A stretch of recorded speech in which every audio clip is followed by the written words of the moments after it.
something was right. Well, it rained heavy here last night in Florida, and something told me to go check the Miata. Something was right. So now I gotta figure out where it's leaking from. For those of you who have this problem and also have access to a garden hose, what you normally could do is get that affected area. And I was able to find this leak. Check it out. It's leaking on the inside. So basically on convertibles, they have these seals. Since everything's not fixed, they flex. When the top folds down, they flex with it.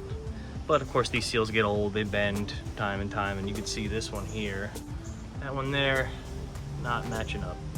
It's very easy to kind of just pull down. So the structure of it, the, like you say, elasticity, is compromised. Now for cleaning all this mess up, especially if you're in a very humid climate like we are here, do your best. Get a vacuum in there, soak up all that water. There's some under the seat, there's probably some on the deck lid back there.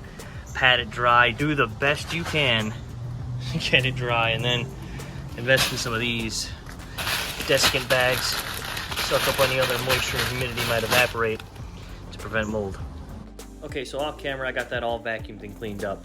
Now I'm going to show you where you can get these parts. Luckily Mazda Miata still makes them, and they're pretty good quality, but they're a little on the more expensive side, under $200. But when it comes to rubber and certain fit items like these, you want to get the good stuff. I don't even know if they make the cheap stuff. I didn't even go and look. I'd rather get one from a quality brand like Mazda Miata. Pay up the little extra change it is, and don't gamble on cheap rubber parts. Okay, so finally the parts came in, and I'm using someone's garage here, so I won't record what they got going on the back, but this is the part number for both NA and NB. This is the new rubbers. So we'll get to the car and we'll show you how to install it. It's pretty easy. Both sides are pretty much the same, but first off, let's get to the easy one right here. Kind of yank this one down. And there's little spots for the clips that go in it. And I'll bring you to the other one and we'll show some examples. So it's kind of hard to tell. This is the old one, and I don't know if you can really capture it on the camera, but this is nice and firm. This one's kind of bloated. It bounces back, but maybe that's a better example of how it kind of compromised. Yeah. First things first, what you want to do is start taking up all the rubber, the three parts, the top, the middle, and the bottom that's on here. We'll get to that when we maneuver the top. Okay, so I had to do a voiceover here because someone started using, I think it was a grinder in the shop. It was very loud, I couldn't really catch anything. But what I'm trying to show here is there's a little lip on that aluminum strip right there, and you'll see it on the inside of the rubber. It kind of fits in and hugs the lip. And don't worry if it's not fitting super perfect like it was before. Rubber takes time to mold and form, so as long as you're not leaking crazy or things look completely off, you should be fine. This is a pretty easy job. Okay, I'm back in the lab. Miata's great, no wind noise, but check this out. I cleaned up the B16 valve cover here. Let's see if I can get it. I think I have a photo of it before, I'll put it right in here.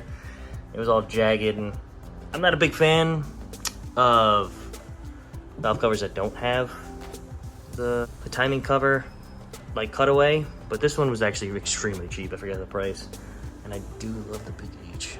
I've been all about the big H. Next video we're gonna do, I'm gonna strip this down. I'm gonna show you how to do a nice refresh of a wrinkle red paint, just like this one, but like I had on my B16.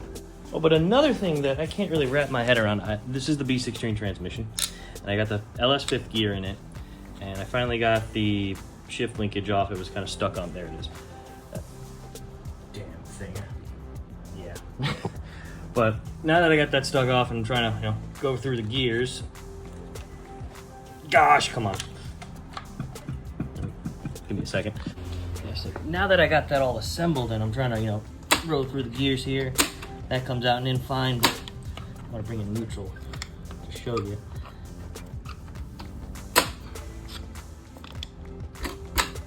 Right, so that's neutral. Really don't get any movement going side to side, to like the first, second, or third. This is what I would assume. I don't know how much leverage give here, but that's all I got. I feel like it should go more. I'm gonna have to tear this thing apart and look at the shift selector that's inside. I did notice pulling out one of these detents that it didn't have a washer, but I don't know if that has anything to do with it. But yeah, guys, thanks for watching.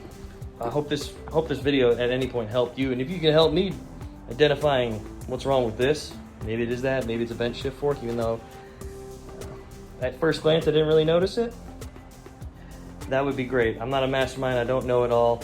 I definitely would love to rely on you guys. Also like, comment, subscribe, comment. I comment back. I love to get in touch with my fan base, and I try to talk to everybody that I can. And well, with only 100 subscribers, I can really pretty much talk to anybody. So leave a comment, leave a question, tell me how well I'm doing, and I'd love to hear from you, and I'd love to get back from you. Thank you guys.